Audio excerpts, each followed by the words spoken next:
कोथिंबीर, थोडं मीठ, थोडं ठेचलेलं लसूण, थोडी चिरलेली मिरची, थोडी साखर व थोडा ओवा.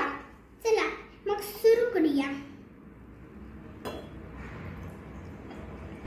आता मी बाउलमध्ये पाणी घातलं. आता मी थोडी ठेचलेली लसूण घालतो.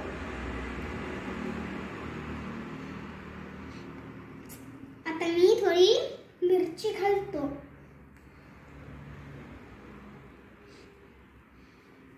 आता मी थोडं कोकम रस घालतो.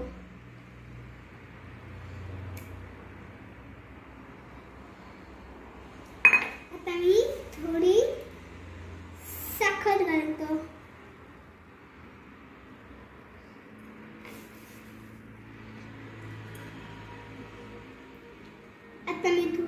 आता मी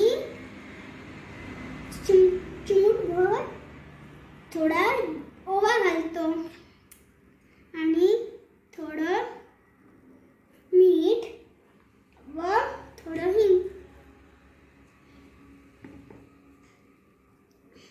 आता मी चमचा ढवळतो.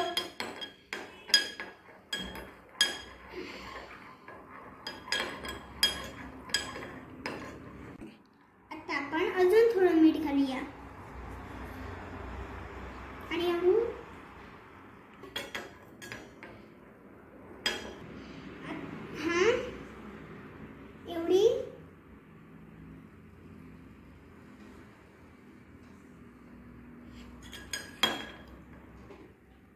आता सोलकढी तयार झाली.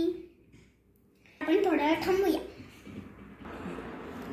आता मी ही सोलकढी गाळून घेतलेली आहे. आता ही पिण्यासाठी तयार आहे. धन्यवाद.